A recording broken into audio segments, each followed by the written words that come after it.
Cie, 2, 3. Dan sana sadanya, jangan lupa sebelum tonton video ko, tekan tombol subscribe dan aktifkan lonceng notifikasi supaya dan sana bisa menonton video-video terbaru dari kami. Komen serta share ke kawan-kawan ya.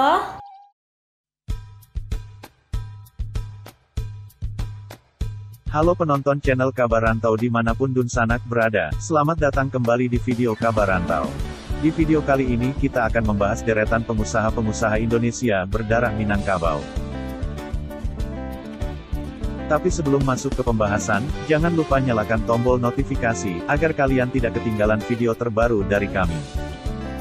Abdul Ghani Rajo Mangkuto. Abdul Ghani Rajo Mangkuto lahir di Koto Gadang, Agam, 1817 adalah seorang saudagar Minangkabau pada masa Hindia Belanda. Pada zamannya dia merupakan pengusaha besar dan orang terkaya di Sumatera Barat. Tahun 1856 Abdul Ghani diminta oleh tokoh Belanda kala itu, Van Ophusen membuka sekolah guru dan sekolah itu didirikan di Fort de Kock, Bukit Tinggi. Dirinya pun menjadi staf pengajar di sekolah tersebut namun tidak lama. Dia memutuskan untuk berwirausaha. Dari penelitiannya, Suryadi Sunuri menulis, berkat bantuan dan dukungan dari Steinmans, Abdul Ghani bisa menjadi pakuis kopi, jabatan basah yang menjadi incaran banyak orang. Berkat kegigihan dan segala usahanya, Abdul Ghani pun menjadi orang kaya dan terpandang di Koto Gadang saat itu. Ia pun menjadi orang yang disegani di negerinya. Alwin Arifin. Alwin Arifin lahir dari pasangan Bustanil Arifin yang berdarah Minangkabau dan Raden Ayu Suhardani yang berdarah Jawa. Ayahnya pernah menjabat sebagai Menteri Koperasi dan Usaha Kecil dan Menengah Indonesia pada masa Orde Baru. Sedangkan ibunya seorang ibu rumah tangga yang kemudian mengembangkan usaha peternakan sapi. Alwin merupakan lulusan Pepperdine University, Amerika Serikat. Alwin memulai usahanya di bidang drilling minyak pada tahun 1986. 5 tahun kemudian, ia terjun ke bisnis penjualan tepung terigu produksi Bogasari. Setelah mendapat izin dari Kepala Bulog Ibrahim Hasan, pada tahun 1993 ia menjadi importir terigu dari Singapura. Tak puas hanya menjadi importir, ia mendirikan pabriknya sendiri.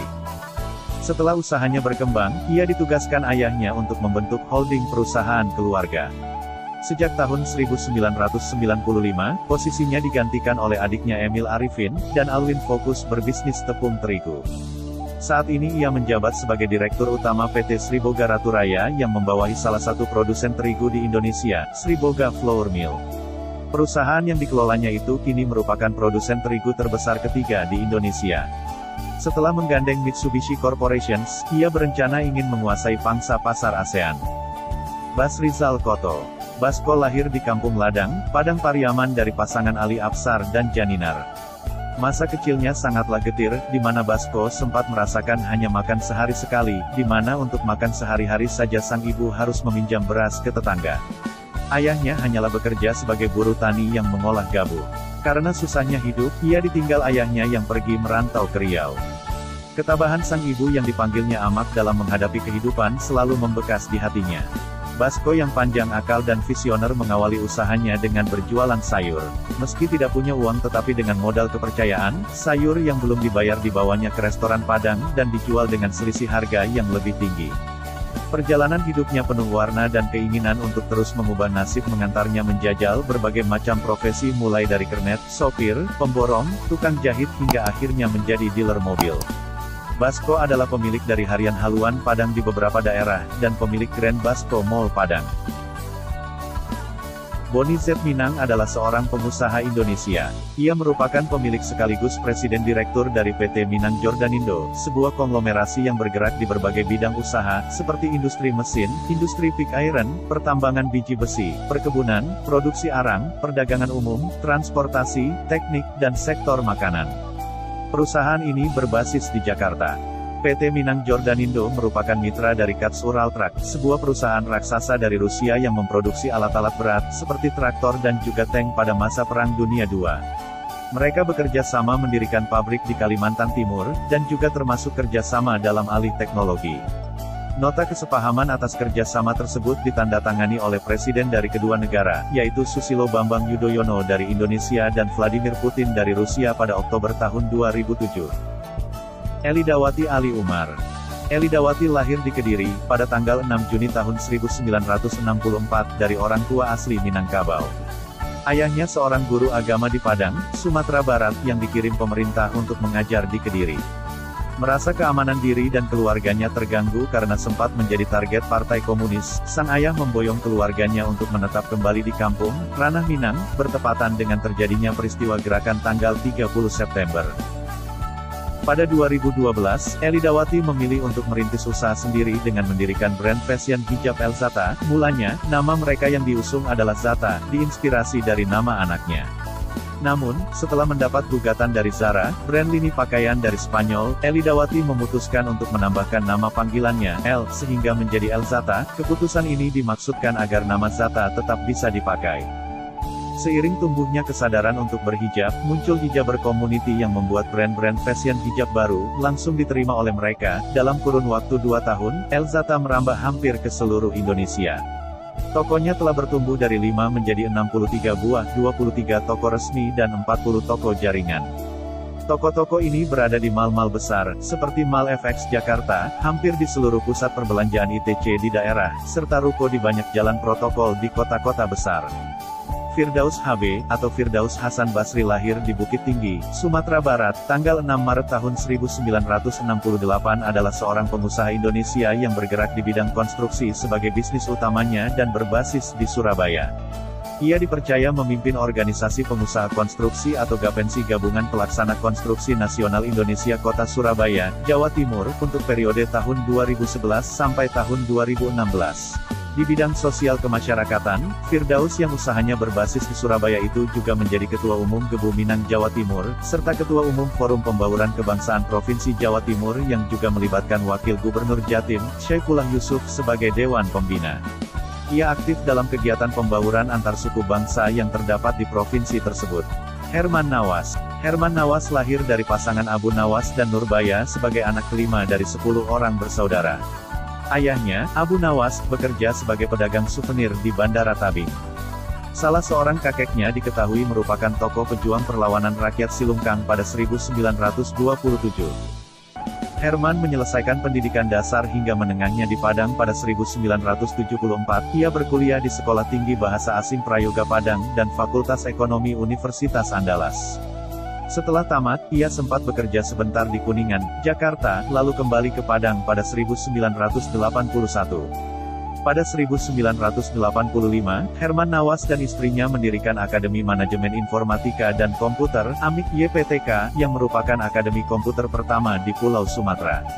Langkah tersebut berlanjut dengan pendirian Sekolah Tinggi Manajemen Informatika dan Komputer, STMIK, YPTK, pada tahun 1987, lalu diikuti dengan pendirian Sekolah Tinggi Ilmu Ekonomi, STIE, YPTK, pada tahun 1992. Ilham Nirwan, lengkapnya Muhammad Ilham Nirwan, lahir tanggal 27 Desember tahun 1974, adalah seorang pengusaha dan desainer Indonesia. Ia sukses dengan bisnis sepatu handmade yang diproduksi di Indonesia dan dipasarkan di Jerman. Sejak tahun 2010 Ilham menempuh pendidikan di bidang desain produk di Institut Teknologi Bandung, ITB, sebelum melanjutkan sekolahnya ke Jerman. Setelah menamatkan kuliah dan meraih gelar Master, S2, Digital Media di Hochschule Bremerhaven, Jerman, ia pun mencari pekerjaan sebagai desainer mobil, namun ia gagal. Kegagalan itu akhirnya menginspirasinya untuk banting setir menjadi seorang entrepreneur. Dengan bekal ilmu desain produk dari ITB serta kegemarannya terhadap berbagai jenis sepatu, akhirnya Ilham mengambil keputusan untuk berbisnis sepatu. Dengan modal awal Rp250 juta, ia mulai memproduksi sekitar 820 pasang sepatu yang dikerjakan di Bandung dan Tangerang. Pada awalnya, Ilham memasarkan hasil produksinya ke Jerman. Dengan merek dagang Rangkayo dan Marapulai, sekarang bisnis sepatunya telah memasuki pasar Brasil, Timur Tengah, serta Afrika, dengan cara online. Sofyan R. Tamrin. Sofyan R. Tamin adalah putra dari konglomerat Indonesia masa Orde Lama, Rahman Tamin, pemilik pabrik tekstil Ratatex dan berbagai perusahaan lainnya. Setelah ayahnya meninggal dunia terjadi perebutan warisan perusahaan di antara keluarga besar ayahnya.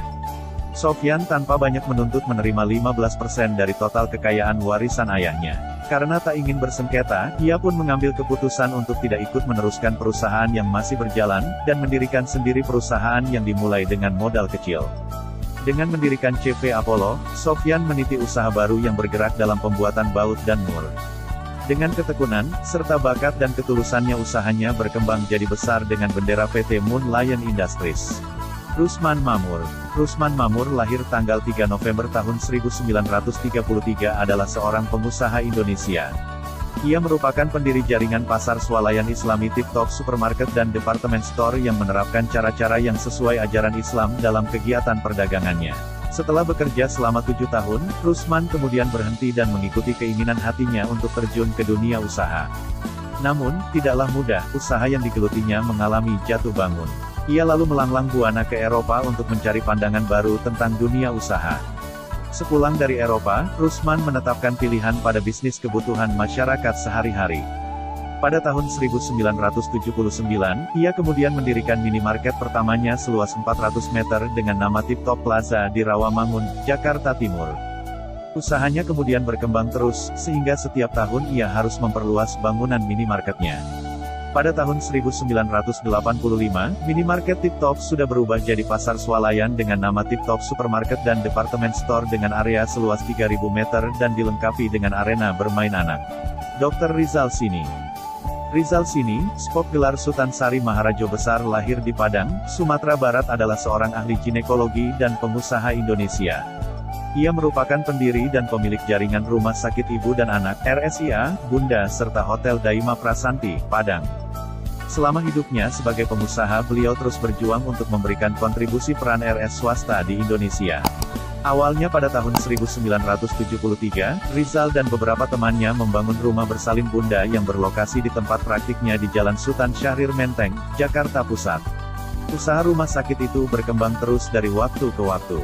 Pada saat ini usaha tersebut telah berkembang luas dengan mengelola beberapa rumah sakit ibu dan anak yang tersebar di beberapa lokasi, seperti Jakarta, Padang dan Depok di bawah suatu kelompok bisnis yang bernama Bunda Medic Healthcare System, BMHS. BMHS juga melakukan kerjasama untuk berkolaborasi di bawah payung organisasi yang bernama Bunda Indonesia Hospital Group dengan beberapa rumah sakit lainnya di beberapa kota, seperti Medan, Batam, Padang, Palembang, Jakarta, Depok, dan Semarang. Prita Kemalgani. Prita Kemalgani, lahir tanggal 23 November tahun 1961, adalah seorang ahli hubungan masyarakat, humas, pengusaha dan tokoh pendidikan Indonesia. Prita dikenal sebagai pendiri dan pemilik Stikom The London School of Public Relations, LSPR, Jakarta. Ia juga dipercaya menjabat Ketua Umum Perhimpunan Hubungan Masyarakat Indonesia, Perhumas periode tahun 2011 sampai tahun 2014. Ia adalah perempuan pertama yang menjabat posisi itu. Deretan prestasi Prita akhirnya menobatkannya sebagai salah satu tokoh dan ikon humas di Indonesia. Prita merintis Lembaga Pendidikan Hubungan Masyarakat Public Relations pada tahun 1992 dalam bentuk kursus. Setelah 7 tahun, pada tahun 1999 akhirnya lembaga tersebut diresmikan menjadi Stikom The London School of Public Relations, Stikom LSPR, yang dikenal sebagai lembaga pendidikan yang cukup bergengsi di Jakarta. Prita memimpin langsung lembaga itu dengan menjabat sebagai direkturnya. Nurhayati Subakat. Nurhayati Subakat, lahir tanggal 27 Juli tahun 1950, adalah seorang pengusaha kosmetik asal Indonesia. Ia merupakan pendiri PT Pusaka Tradisi Ibu yang kini telah berubah menjadi PT Paragon Technology and Innovation, yang mengelola merek kosmetik Wardah, makeover, dan perawatan rambut. Nurhayati merupakan anak keempat dari 7 bersaudara pasangan Abdul Muin Saidi dan Nurjana asal Minangkabau. Ia menghabiskan masa kecilnya di Padang Panjang. Seusai menamatkan sekolah di Nia Putri, ia kemudian pindah ke Padang. Di sini, sambil bersekolah ia juga membantu usaha orang tuanya. Setelah itu ia melanjutkan pendidikannya di jurusan Farmasi, Institut Teknologi Bandung. Nurhayati memulai karirnya sebagai apoteker di Rumah Sakit Umum Padang. Kemudian ia pindah ke Jakarta dan bekerja di perusahaan kosmetik Wella, sebagai staf quality control. Dari sinilah ia mencoba berinisiatif untuk berbisnis sendiri. Pada tahun 1985, ia memulai usahanya dari industri rumahan dengan memproduksi sampo bermerek Putri. Setelah membesut produk pertama, ia mendirikan pabrik di Cibodas dan Tangerang. Rukmini Zainal Abidin. Rukmini Zainal Abidin lahir di Padang pada tanggal 23 Februari tahun 1924 sebagai anak kedua dari 10 bersaudara. Ayahnya bernama Abdul Jalil, seorang saudagar kain batik di Pekalongan. Rukmini mengenyam pendidikan dasar di Bukit Tinggi. Saat kecil, ia kerap dibawa ayahnya, Abdul Jalil, ke sebuah apotek milik dokter asal Jerman. "Ciumlah hawa apotek ini. Isaplah dalam-dalam. Enak bukan?" kata sang ayah kepadanya. Kenangan itu membekas di benak Rukmini hingga dewasa. Pada 1948, Zainal Abidin menikahi Rukmini. Pasangan ini tinggal di sekitar Jalan Taman Kimia, Menteng, Jakarta Pusat. Pada tahun 1951, Rukmini merintis apotek tunggal di bawah PT Tunggal dengan dukungan modal dari ayahnya, Abdul Jalil. Tunggal tercatat sebagai apotek milik orang Indonesia pertama. Sementara itu, sang suami mendirikan pabrik farmasi bernama PT Abdi. Pabrik tersebut menjadi pabrik farmasi milik orang Indonesia pertama. Zainal Abidin menjadi suami sekaligus mitra kerja bagi Rukmini. Setiap persoalan pekerjaan mereka bahas bersama, baik itu persoalan PT Tunggal maupun PT Abdi. Pada tahun 1970, ketika Indonesia baru mulai membangun ekonomi, Rukmini Zainal Abidin telah menjadi seorang pengusaha farmasi yang disegani dengan reputasi internasional. Roni Yuzirman yang bernama lengkap Badroni Yuzirman adalah seorang pengusaha Indonesia. Ia juga merupakan pendiri komunitas Tangan di Atas TDA, suatu komunitas yang menghimpun puluhan ribu wiraswastawan muda dan orang-orang yang mempunyai minat berwirausaha di berbagai wilayah Indonesia. Saat ini ia menjabat sebagai wali amanah di komunitas tersebut. Pada tahun 2001, Roni Yuzirman adalah seorang pedagang pakaian muslim di Pasar Tanah Abang, Jakarta. Karena persaingan bisnis dan perselisihan dengan pengelola pasar, akhirnya ia terusir dari pasar tersebut pada tahun 2004. Pengalaman jatuh bangun dalam berwiraswasta yang dialami oleh Roni, kemudian mendorongnya untuk berbagi pengalaman dengan orang lain. Pada November tahun 2005, Roni membuat blog roniyuzirman.com untuk menceritakan perjalanan bisnisnya dari kehancuran sampai kembali bangkit dan sukses dengan toko online-nya. Ternyata blognya mendapatkan banyak kunjungan, sehingga akhirnya ia memutuskan untuk membuat milis bagi orang-orang yang sering berdiskusi dengannya. Milis bisnis online itu pun menjadi ramai, yang akhirnya mendorong ia untuk melakukan pertemuan langsung, Kopi Darat pada Januari tahun 2006, yang dihadiri oleh 40 orang. Solihin Kala, lahir tanggal 27 Juni tahun 1976, adalah seorang profesional dan pengusaha Indonesia. Ia menjabat sebagai Direktur Pengembangan Bisnis Kala Group, sebuah kelompok usaha besar atau konglomerasi milik keluarga Kala yang dipimpin oleh Fatimah Kala, adik bungsu Jusuf Kala, Wakil Presiden Republik Indonesia periode tahun 2004 sampai tahun 2009, tahun 2014 sampai tahun 2019. Solihin merupakan lulusan dari jurusan Bisnis Internasional Universitas Duke, Amerika Serikat. Sebagai anak lelaki satu-satunya, ia pun disiapkan sebagai pemimpin dari grup Haji Kala, GHK, yang memiliki lebih dari 10 perusahaan yang bergerak di berbagai bidang, seperti industri otomotif, jasa, perdagangan, transportasi, energi, properti, infrastruktur, dan lain-lain.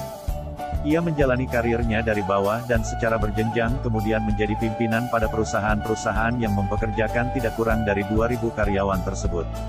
Yusjirwan Yunas atau yang lebih dikenal dengan Itang Yunas, lahir tanggal 31 Desember tahun 1958, adalah seorang aktor, penyanyi dan perancang busana Indonesia keturunan Minangkabau, Sumatera Barat. Ia merupakan paman dari model dan pemeran Indonesia, Siti Hafar Raihanun Nabila. Memulai karir pada tahun 1981, setelah meraih juara kedua dalam lomba perancang mode femina. Pada tahun 1986, dia mendirikan PT Yunas Astabrata yang memproduksi busana dengan merek Itang Yunas atau berlogo SZ. Itang pernah mendapat penghargaan dari Presiden Fidel Ramos bertajuk Asian Women Foundation. Akhir-akhir ini Itang juga banyak menggarap busana muslim dan muslimah. Preview menjadi merek baju koko rancangan Itang.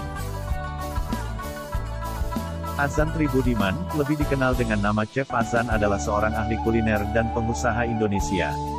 Ia bersama adiknya, Reno Andamsuri, ikut terlibat dalam pembuatan film Tabula Rasa sebagai penasihat kuliner. Chef Azan pernah bekerja pada Hyatt Hotel Group selama 10 tahun, dan terakhir ia dipercaya sebagai eksekutif chef Hyatt Yogyakarta pada tahun 2001. Sebelum ia meninggalkan pekerjaan tersebut, ia kemudian mengubah haluan hidupnya dengan menjadi konsultan restoran. Dengan mengusung kuliner Indonesia dan berbasis di kota Yogyakarta, Azan telah membuka lebih dari 10 restoran, di antaranya Gabu Resto, Melangi Resto, Sekar Kedaton, Sasanti Resto, dan Bumbu Pawon. Azan kemudian juga menjadi pengusaha dengan membuka restoran sendiri, di antaranya restoran Sapi Bali yang juga punya outlet di kota lain, di antaranya di Jakarta. Alexander Yahya Datuk, lahir tanggal 9 April tahun 1972, adalah seorang pengusaha asal Indonesia. Dia merupakan pemilik PT Barisan Integra, perusahaan properti yang mengelola pusat perbelanjaan Metro Dallas Plaza di Bandung. Selain aktif berbisnis, ia juga menjabat di kepengurusan HIPMI sebagai Ketua Bidang Perbankan, Investasi, dan Pasar Modal. Arwin Rashid. Arwin adalah seorang bankir yang memulai karirnya di Bank of America pada tahun 1980. Dia kemudian berkarir di PT Bank Niaga Terbuka, sejak tahun 1987 sampai tahun 1999 dengan jabatan terakhir sebagai Wakil Presiden Direktur. Pada tahun 1999, Arwin ditunjuk sebagai staf ahli di Badan Penyihatan Perbankan Nasional, BPPN, dan kemudian diangkat sebagai Wakil Ketua lembaga tersebut. Setelah keluar dari BPPN, ia menjadi Wakil Presiden Direktur PT Bank Negara Indonesia, Persero Terbuka, sebelum akhirnya menjadi Presiden Direktur PT Bank Danamon Indonesia Terbuka. Karirnya tak hanya sampai di sini, ia kemudian ditunjuk oleh Menteri Negara BUMN sebagai Direktur Utama PT Telekomunikasi Indonesia Terbuka. Setelah 2 tahun di Telkom, pada tahun-tahun 2008 sampai tahun 2015 ia menjabat sebagai Direktur Utama Bank CIMB Niaga Terbuka. Setelah sebagai profesional, Arwin terjun ke dunia bisnis dengan mendirikan perusahaan multi-finance PT TEZ Capital dan Finance, serta perusahaan modal Ventura PT TEZ Ventura Indonesia. Ia kemudian mendirikan perusahaan Financial Technology, Fintech PT Sarana Gadai Prioritas dan PT Spis Digital Indonesia, dan juga menjabat sebagai Presiden Komisaris di perusahaan tersebut. Asnawi Bahar. Haji Asnawi Bahar, lahir tanggal 3 April tahun 1961, adalah seorang pengusaha Indonesia asal Sumatera Barat yang bergerak di bidang pariwisata. Ia menjabat sebagai Ketua Dewan Pimpinan Pusat, DPP, ASITA, Association of the Indonesia Tour and Travel Agencies, periode tahun 2011 sampai tahun 2016 setelah terpilih dalam Musyawarah Nasional, MUNAS, yang digelar di The Sunan Hotel, Solo, Jawa Tengah. Sebelumnya, Asnawi menjabat sebagai Wakil Ketua DPP ASITA selama 2 periode serta sebagai Ketua DPD ASITA Sumatera Barat juga selama 2 periode. Jeffrey Van Novis. Jeffrey Van Novis, lahir di Bukit Tinggi, Sumatera Barat, 1982, adalah seorang pengusaha muda Indonesia. Ia merupakan pendiri Bonita Tour dan Travel, yang mengelola usaha tour and travel di bawah bendera PT Bonita Pratama. Saat ini Bonita Tour dan Travel telah mempunyai lebih dari 148 mitra usaha di seluruh Indonesia bermula dari sebuah usaha kecil dalam bentuk subagen dari perusahaan tour and travel, dan menumpang di toko kakaknya di sebuah pasar di Bukit Tinggi. Jeffrey terus mengembangkan usahanya dengan berbagai inovasi produk dan layanan, yang kemudian berkembang menjadi besar dan berstatus perusahaan tour and travel yang membawahi ratusan subagen mitranya yang tersebar di seluruh Indonesia. Marconi Cotto. Marconi Cotto adalah seorang politisi dan pengusaha Indonesia. Ia menjabat sebagai Ketua Umum Organisasi Massa, Ormas, Pembela Kesatuan Tanah Air Indonesia Bersatu Pekat, terpilih sebagai Ketua Umum pada Musyawarah Nasional, MUNAS-I Pekat Indonesia Bersatu yang berlangsung pada tanggal 22 sampai 24 Februari tahun 2013 di Hotel Grand Ina, Denpasar, Bali. Marconi Cotto adalah seorang pengusaha batubara yang berhasil di Kalimantan Selatan dan Kalimantan Timur. Medina Latif Harjani. Medina lahir di Jakarta pada tanggal 4 Agustus tahun 1970. Ia merupakan anak sulung di antara 4 bersaudara dari pasangan Abdul Latif dan Nursiah. Ayahnya dikenal sebagai konglomerat Indonesia dan juga pernah menjabat menteri pada masa pemerintahan Orde Baru.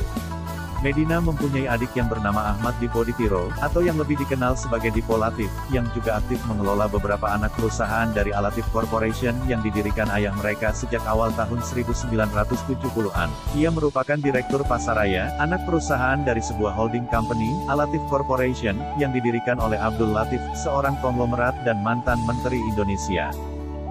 Riyanto Sofyan.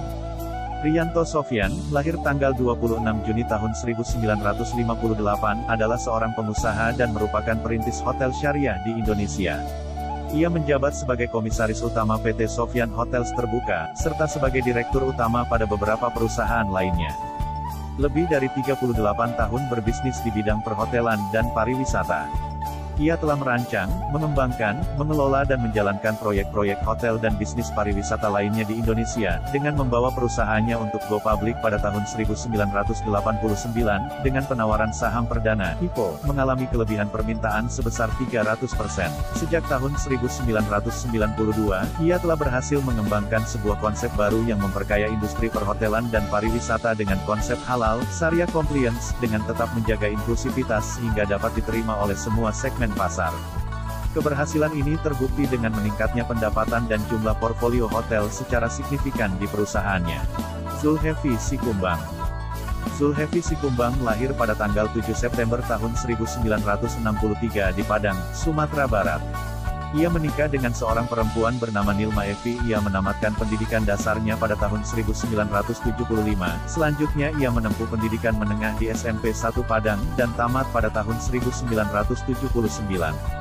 Pendidikan menengah atas ia jalani di SMA N 3 Padang yang berhasil diselesaikannya pada tahun 1982. Ia mendapatkan gelar sarjana S1 pada tahun 1986 dari Fakultas Teknologi Pertanian jurusan Teknologi Pangan dan Gizi Institut Pertanian Bogor IPB. Ia terpilih sebagai Ketua Umum Askindo periode tahun 2010 sampai tahun 2014 melalui Musyawarah Nasional FI Asosiasi Kakao Indonesia yang diselenggarakan pada tanggal 23 Juli tahun 2010 di Jakarta. Sebelumnya Zulkifli menjabat sebagai Sekretaris Jenderal, Sekjen periode 2006 pada asosiasi tersebut. Edi Yosfi. Edi Yosfi, lahir di Bukit Tinggi, Sumatera Barat tanggal 2 Agustus tahun 1963 adalah seorang pengusaha asal Indonesia. Dia merupakan pemilik PT UTL, sebuah perusahaan yang bergerak di bidang kelapa sawit. Selain berbisnis kelapa sawit, Edi juga menggeluti bisnis minyak dan gas, perkapalan, dan properti. Pada tahun 2014 lewat perusahaannya PT Star Viobros, ia bekerja sama dengan Bharat Heavy Electricals Limited, asal India, membangun pembangkit listrik di Sulawesi. Pada tahun 2015, Edi sebagai pemilik PT Adi Perkasa Citra Lestari menandatangani kesepakatan kerjasama dengan Proton untuk mengembangkan mobil nasional. Selain itu saat ini ia juga menjabat sebagai Presiden Direktur PT Silo Maritim Perdana Terbuka, yang bergerak di bidang pengangkutan dan pelayaran nasional. Amir Rashdin Datuk Basa. Amir Rashdin adalah seorang pengusaha Minangkabau yang memulai bisnisnya pada tahun 1957 dengan melakukan penjualan hasil bumi. Pada tahun 1979, dia berkongsi dengan Sofyan Ponda mendirikan Hotel Menteng 1,2 dan 3. Pada tahun 1983 mereka berpisah, dan Amir Rashdin atau yang akrab disapa dengan Pak Datuk mendapatkan Hotel Menteng 1 dan 2. Dari sini bisnis hotel dan resortnya terus berkembang. Di bawah kendali Hotel Menteng Group, jaringan hotelnya terus membesar hingga mencapai 15 hotel. Beberapa hotelnya yang cukup terkenal antara lain Hotel Grand Menteng, Hotel Sentral, Oasis Amir Hotel, Hotel Maharani, dan Hotel Royal Kuningan, yang semuanya terletak di pusat kota Jakarta. Wempi Dioktakoto. Wempi Dioktakoto lahir di Padang Panjang tanggal 14 Oktober tahun 1976 adalah seorang profesional dan pengusaha Indonesia. Ia merupakan pendiri sekaligus CEO Wardour & Oxford, sebuah perusahaan konsultan pengembangan bisnis internasional. Ia berperan besar dalam kesuksesan beberapa perusahaan waralaba Indonesia dalam menembus pasar internasional. Wempi lahir di Indonesia, namun ia dibesarkan di Australia. Setelah dewasa, Wempi tinggal dan bekerja di berbagai kota dunia, seperti Singapura, Hong Kong, London, San Francisco, New York, dan lain-lain. Ia bekerja sebagai seorang konsultan manajemen yang beraktivitas secara global. Ia sukses memimpin beberapa tim untuk meluncurkan produk dan layanan global untuk American Express, Sony, Nokia, Citigroup, Samsung, SAP, LG Electronics, Palm, Lenovo, BP, Microsoft, dan berbagai merek internasional lainnya. Setelah beberapa tahun melanglang buana, Wempi kembali ke Indonesia untuk mengabdikan diri demi kemajuan dunia bisnis di Indonesia. Ia merupakan sosok penting di balik suksesnya beberapa perusahaan waralaba Indonesia, seperti Kebab Turki Baba Raffi, Ayam Bakar Mas Mono, Tiramiza, dan Bebek Garang menembus pasar internasional. Tidak terasa kita sudah di penghujung video. Sekian pembahasan kita mengenai deretan pengusaha-pengusaha Indonesia berdarah Minangkabau. Jangan lupa untuk komen, like dan subscribe channel Kabar Rantau. Terima kasih sudah menonton video ini, sampai jumpa di video menarik selanjutnya.